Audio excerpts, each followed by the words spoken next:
Welcome to the Coach's Corner. John Stanko of ICGales.com, being joined by Iona College men's basketball assistant coach Eric Eaton. Coach, you guys reached over the 500 line with a nice win over Yale in your last time out. Is Iona playing their best basketball right now?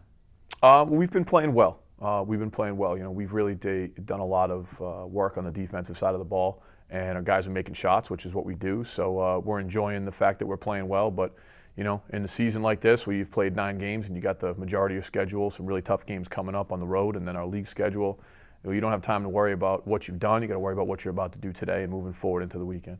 What defensively has the team really keyed in on over these past couple of games? Because against NGIT, you guys proved it on the defensive end, and then against the Bulldogs. So what specifically has improved? I think it's just more of a mentality. You know, we're an offensive team. We're a scoring team. We try to run the ball and get up the floor, get a lot of threes up. But there's 2 sides to the ball. Coach knows that, and it's something that we've put some time into and put a focus on and watched some film on. And it's an area of improvement. You know, you're not always going to be shooting the ball well, so you got to do other things on the other side of the ball to slow teams down. And Yale's a good offensive team, and we did a good job of slowing them down a little bit. And they did miss some shots, and we played at home, which is always an advantage in front of our fans. So it was great, and we'll continue to do that. I think we'll keep getting better at it. In the press conference after the game against the Bulldogs, head coach Tim Kloos mentioned Jan Svanderlik and the energy he brings on the defensive end and the grit he has. So how do you quantify that kind of intangible quality he has to bring the energy on the floor? Well, he just plays hard every day, so I think guys recognize that. Jan knows his role, and he's comfortable in who he is and what he does. So he brings it every single day in practice, and he had battled through a little bit of an injury a week or so ago, and he's just a tough kid. So injury or not, he was in there battling every day in practice, and it raises everybody's level. And I think our guys respect that, and he's the ultimate team player. Doesn't want any recognition, doesn't do much as far as wanting people talking about him. He just goes out and plays, and he's all about the team. Against the Highlanders in the first half, NGIT controlled the offensive boards. But over the past 3 halves of basketball, you guys have really improved on the glass. What's been the key to improving with those rebounding margins? Again, I think it's just a mentality and a toughness. We're trying to be a really gritty, tough team. That's what we've been for 7 years here, so I don't think this year should be any different. But we're really trying to preach it to the guys, and it's to their credit that they're taking some ownership of it and really trying to do it, and those 3 halves show. So hopefully it's something that continues. Against the Bulldogs, it was sophomore E.J. Crawford who really came out, scored a career-high 24 points. A very balanced attack from long range, mid-range, and near the basket. How has this offense evolved from his freshman year now to you coaching him this year? Oh, E.J.'s just a confident kid. And he knows he can score the ball, and he shoots it really well. And he's a tough matchup because he's left-handed, but he can go right and left and finish both ways.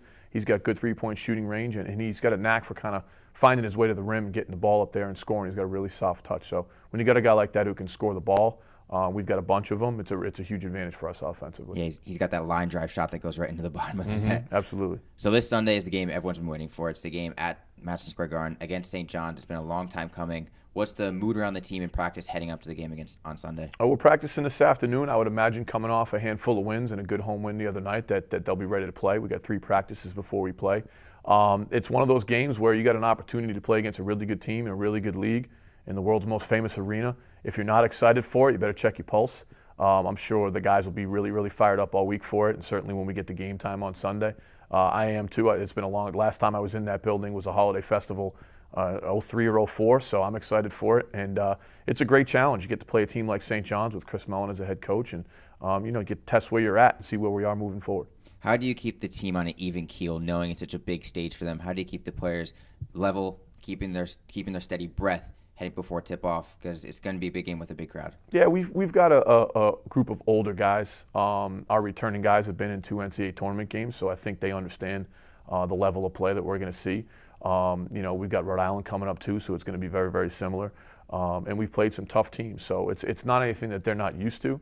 But game time's game time, so they're going to have to be focused on what we need to do to win the game, more importantly than anything. And we got a mature group, so hopefully they'll do that, and we'll be ready to play at 4:30 on Sunday.